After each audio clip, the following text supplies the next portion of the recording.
Do Poder, hoje recebendo o pré-candidato do PT ao governo do Estado, o senador Lindbergh Farias, contando com a participação do jornalista Milton Coelho da Graça.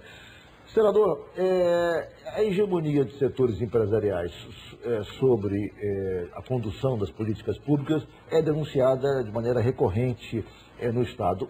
A mais denunciada tem sido a hegemonia que a FETranspor exerce sobre as políticas públicas de transporte popular. Como é que você vê essa questão? Que tipo de impacto tem? Você acredita que realmente haja essa, digamos, hegemonia negativa desse grande setor empresarial sobre a política de transporte do Rio? Olha, eu sinceramente acho que nessa área de transporte o Estado está completamente capturado pelos interesses das grandes empresas. É em relação à FETranspor, mas é também em relação às grandes concessionárias. Você veja a Supervia. O contrato da Supervia acabava em 2023. Renovaram mais 25 anos até 2048. Quem fiscaliza é a Getransp. A gente sabe a composição da Getransp agora. Teve novas nomeações, até o tesoureiro do PMDB foi parar dentro da Getransp. Então, sinceramente, Ricardo, é como se as pessoas estivessem sofrendo e não tem nem a quem recorrer. Porque o papel do Estado não está sendo executado. Aqui, em relação à FETranspor, só existe isso no... Você sabe que São Paulo é o seguinte, desde a gestão da Erundina e o governo do Estado também, quem tem o controle das finanças, o dinheiro todo vem para a prefeitura e para o Estado. E ali se repassa para as empresas. Aqui não. Aqui você tem as empresas de ônibus da FETranspor, você tem um sistema que administra isso, que é o Rio Card. Sabe de quem administra? É uma outra empresa dos mesmos empresários de ônibus.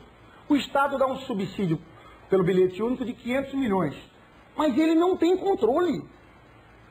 Ninguém está controlando as empresas. Então, As empresas é que controlam o Estado. As empresas que controlam as empresas. As empresas criaram uma outra empresa que controla, que, teoricamente, controlaria elas próprias. Então eu estou sendo muito claro aqui no meu governo, aqui. Nós vamos ter iniciativa privada, agora é o seguinte, o controle tem que vir para as mãos do Estado. Eu não vou colocar um centavo de subsídio para a empresa de ônibus sem eu ter o controle. Porque não existe isso. É colocar a raposa tomando conta do galinheiro. Mas já que você está falando na raposa e do galinheiro, como é que você pensa as relações com a Assembleia Legislativa do Rio de Janeiro, que é, sem dúvida, uma das piores do Brasil? Fizeram no outro dia uma relação de deputados honestos, não conseguiram passar de 5. Como é que você vai se relacionar com uma Assembleia que tem essa configuração? Olha, essa pergunta é difícil, Milton. Eu sei, eu só gosto de fazer essa pergunta. Eu acredito que dá para construir outro tipo de relação, principalmente se a gente mudar a forma do governo. Eu queria até pedir licença um segundo para encerrar mais um ponto de transporte. Eu queria entrar nesse assunto, porque eu acho que tem que mudar o governo. Tem que fazer um governo com mais participação popular, com democracia direta. Se não fizer isso, nós vamos ficar presos e reféns da Assembleia Legislativa. Agora, antes de entrar nisso, eu queria falar de um outro ponto da mobilidade, que eu acho que é muito importante. Estão fazendo... O que fizeram no metrô do Rio de Janeiro é um grande absurdo. Eu tenho conversado com muitos técnicos, estive recentemente, semana passada, conversando com o McDowell e com outros. Transformar o metrô em todo mundo é rede. Transformar o metrô do Rio de Janeiro numa tripa. Você sabe que essa linha 4 da Barra, ela não era para entrar na linha 1. Era uma linha 4 da Barra que pegava Gávea, Jardim Botânico e ia para o centro. O que é que eles fizeram? Pegaram a linha da Barra e vamos jogar em Ipanema. O metrô já está cheio. Agora acho que vamos citar agora essa linha passando pelo Maitá, do centro passando pelo Maitá. Não, vai licitar quando? Porque eu tenho outros projetos também aqui sobre essa área. Veja bem, então, qual é a crítica que eu estou fazendo? Primeiro, o metrô já está insuportável de lotado. Eles vão colocar mais gente no mesmo ramal. Fizeram a mesma bobagem com aquele Y na Cidade Nova. Então hoje o metrô do Rio é uma grande tripa. Um erro também da Barra da Tijuca é que acaba no Jardim Oceânico, não vai até lá na frente. Eu quero inverter as prioridades. Eu acho que o Rio de Janeiro é o único lugar que o 4 vem antes do 3. A linha 3, sabe qual era a linha 3? Chegou a ser licitada. Ligava o centro do Rio de Janeiro a Niterói e São Gonçalo. Esqueceram São Gonçalo, por que botaram a Barra na frente de São Gonçalo? A segunda cidade desse estado. A segunda cidade mais populosa é São Gonçalo. E a outra coisa que eu quero fazer é levar o metrô da Pavuna para entrar na Baixada e transformar os trens da Supervia. Porque, veja bem, essa obra empreiteira não gosta. Quem empreiteira gosta de furar pedra, como tá, botar o tatuzão lá, ficar furando pedra. Por quê? Porque está tudo lá pronto, está aberto. Você não tem que desapropriar nada. É fazer o quê? Reformar as estações da Supervia, padrão metrô, conforto nos trens, já estão comprando trens para ar-condicionado, e você tem, para que o metrô tenha velocidade, em alguns lugares, São João de Meriti, o trem da Supervia passa no meio da cidade. Então você vai ter que, em alguns lugares, mergulhar o trem, porque ele tem que ter velocidade. Esse é um projeto que atende subúrbio do Rio, Bangu, Campo Grande, Santa Cruz e toda a Baixada Fluminense. Eu acho que é um projeto estratégico. Vamos falar de segurança pública. Semana passada... Eu não vou fugir da sua pergunta, não. Não, estou só esperando. Semana passada... Não, responde então. Não, eu acho que é melhor entrar na segurança, porque eu quero falar do governo. Semana passada, o governador Pezão deu uma declaração de que seus oponentes na disputa do governo do Estado são todos contrários às UPPs. E que as UPPs são um importante instrumento de combate ao crime e, de fato, as UPPs foram um avanço em relação à segurança pública nos últimos anos do Rio de Janeiro. Enfim, não havia nada, o que há hoje é absolutamente um avanço em relação ao passado. Só que é o outro secretário que não foi indicado pelo governador, foi indicado pelos empresários. Aliás, uma boa escolha, que foi o Beltrano, como você está dizendo. Como é que você avalia essa declaração do governador Pezão e que tipo de análise crítica você faz das UPPs? Olha, eu acho que as UPPs, do jeito que estão, são insuficientes e insustentáveis. A gente tem que dar um passo à frente. Porque só entrar na comunidade é o mais fácil. Faltou a segunda etapa.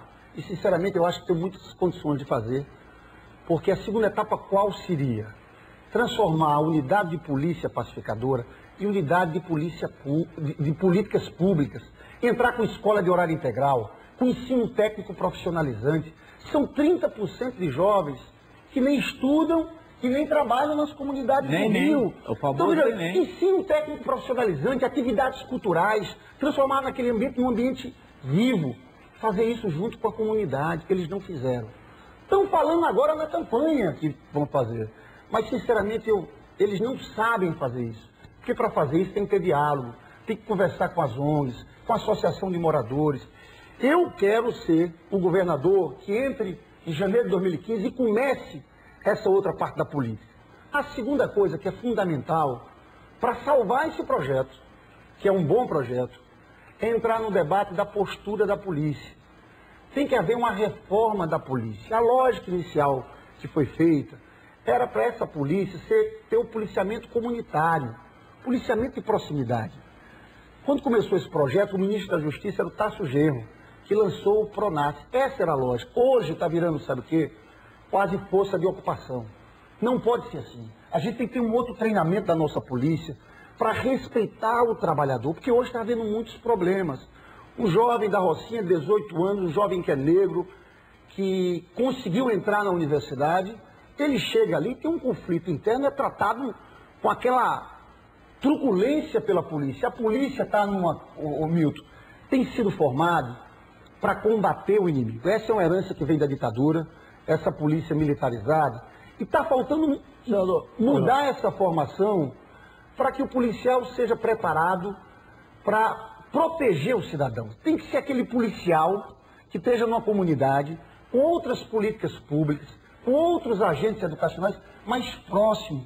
É uma mudança de cultura, mas a gente tem que tentar fazer isso. Eu vou fazer um intervalo, mas vou deixar uma pergunta. A despeito das deficiências das UPPs, elas não tiveram impacto positivo na redução dos índices de criminalidade no Estado, que, na verdade, o fato de você ter as UPPs criou uma sensação de segurança maior e isso teve uma consequência nos índices que houve, pelo menos na região que elas são mais antigas, da zona sul do Rio de Janeiro, uma redução no índice de criminalidade. Eu queria que o senhor respondesse sobre isso. Voltamos em um minuto.